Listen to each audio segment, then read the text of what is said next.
যেই সমস্ত ছাত্রছাত্রীরা এই মুহূর্তে জেক্সপো এবং ভোগলেটের থ্রুতে পলিটেকনিকে অ্যাডমিশন নেওয়ার কথা ভাবছো, তোমরা কিন্তু একটা জিনিস প্রচুর কনফিউশন আছো। কারণ আমাকে অনেকেই মেসেজ করেছে যে দাদা, এই বছর আমাদের যে নোটিফিকেশনটা বেরিয়েছে সেখানে নাকি লেখা আছে 50% নাম্বার এখানে কিন্তু যদি না পাও তাহলে কিন্তু তোমরা কিন্তু ডিপ্লোমাতে কিন্তু ভর্তি হতে পারবে না। এটা কি সত্যি না মিথ্যে, না ব্যাপারটা কি একটু এক্সপ্লেন করে বল। ঠিক আছে। তো অনেক ইউটিউবার কি করছে, একটা নোটিফিকেশন দেখাচ্ছে যেটা আমাদের অফিসিয়ালি পোস্ট করা হয়েছে। তো সেখানে একটা কনফিউশন হয়েছে, তো তারা সেখানে বলছে যে 50% মিনিমাম নাম্বার দরকার, তবেই কিনা তুমি পলিটেকনিকে সরকারি কলেজ বা কাউন্সিলিং এ বসতে পারবে। ঠিক আছে। তো প্রথমে বলে দিই ব্যাপারটা কিন্তু পুরোটাই ভুল। এই জন্য বলি এই চ্যানেলটাকে সাবস্ক্রাইব করে রাখো, নোটিফিকেশন বেলটা অল অপশনে করে রাখো। কারণ এই চ্যানেলে তোমরা কিন্তু সমস্ত কিন্তু একদম অ্যাকুরেট জিনিসটা কিন্তু পাবে। আর জেক্সপো এবং ভোগলেটের ফর্ম ফিল আপ তোমরা কিভাবে করবে সেই রিলেটেড কিন্তু আমি একটা স্টেপ বাই স্টেপ কিভাবে তোমরা ফর্মটা ফিল আপ করবে গাইডেড একটা ভিডিও কিন্তু আমি বানিয়ে দিয়েছি। ডেসক্রিপশন বক্সের লিঙ্ক আছে, তো যে সেটা দেখে নিও। ঠিক আছে। তো এবারে আসছে আমাদের যেটা আমাদের অফিসিয়াল নোটিশটা আছে। ঠিক আছে। তো আমি এখানে সিম্পলি যাচ্ছি আমাদের অফিসিয়াল নোটিশে। ঠিক আছে।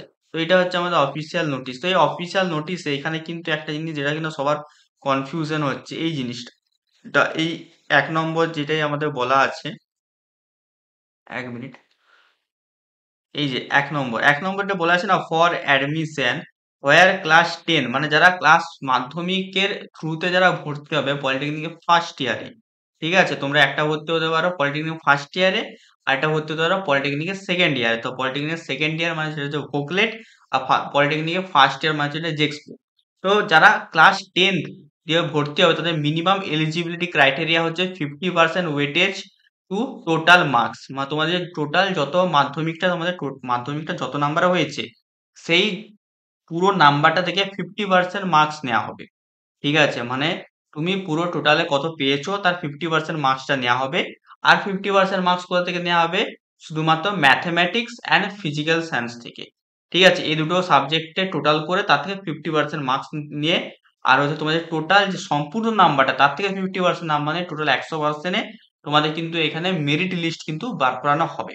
ঠিক আছে। আর ক্লাস 12 এর কিভাবে হবে, ক্লাস 12 মানে কি, যারা হচ্ছে ক্লাস 12 এ সায়েন্স নিয়ে পড়েছো, যারা হচ্ছে ভোকলেটের থ্রুতে সেকেন্ড ইয়ারে ভর্তি হতে চাও, তারা কিন্তু এখানে কিন্তু ক্লাস 12 এর মার্কসটা কিন্তু কাজে দেবে। ঠিক আছে। তো ক্লাস 12 এ কি 50% weightage of total marks, same total marks থেকে 50% মার্কস নেওয়া হবে। আর বাকি 50% মার্কস নেওয়া হবে এখানে ম্যাথমেটিক্স প্লাস ফিজিক্স বা বায়োলজি যেটা তোমরা অপশনে নিয়েছো প্লাস কেমিস্ট্রি, এই তিনটে সাবজেক্ট থেকে তোমাদের 50% মার্কস কিন্তু নেওয়া কিন্তু হবে। ঠিক আছে। তো এই হয়ে গেল মোদ্দা কথা। ঠিক আছে।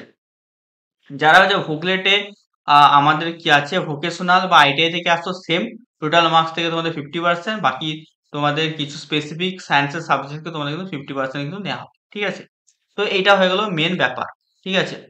তো এটাই ছিল কনফিউশন, যেটা কিনা হচ্ছে অনেক ইউটিউবারও আমি দেখছিলাম ভুলভাল বলছিল, তো তার জন্য আমি কিন্তু এই জিনিসটা বলে দিলাম। ঠিক আছে। আর কাউন্সিলিং কিভাবে করবে না করবে, ঠিক আছে, এই জন্য দেখো আমি একটা বলে দিই, আমাদের যে কাউন্সিলিং এর জন্য তোমরা যদি চাও যে তোমরা যেই গভর্নমেন্ট কলেজটা পেতে চাইছো বা তোমাদের জন্য কোন তোমরা যে র্যাঙ্ক করবে সেটাই কোন গভর্নমেন্ট কলেজটা বেটার হবে, সেই রিলেটেড বা সেই কলেজটা পেতে আমরা কিন্তু তোমাদেরকে সাহায্য করব। এর জন্য কিন্তু তোমরা আমাদের যেই মানে কাউন্সিলিং এর যে প্রসেসটা আছে সেটার জন্য কিন্তু তোমরা কিন্তু আমাদের হোয়াটসঅ্যাপ গ্রুপে টেলিগ্রাম গ্রুপে কিন্তু জয়েন করে যেতে পারো। সেখানে কিন্তু আমরা কিন্তু পুরোপুরি ব্যাপারটা কিন্তু গাইড করে দিই। ঠিক আছে। এই হয়ে গেল ব্যাপার। তো তোমরা যদি গাইড হতে চাইছো তো অবশ্যই কিন্তু এখানে জয়েন করে যেও। ঠিক আছে। চলো দেখা হচ্ছে তোমাদের সাথে অন্য কোনো ভিডিওতে। টাটা।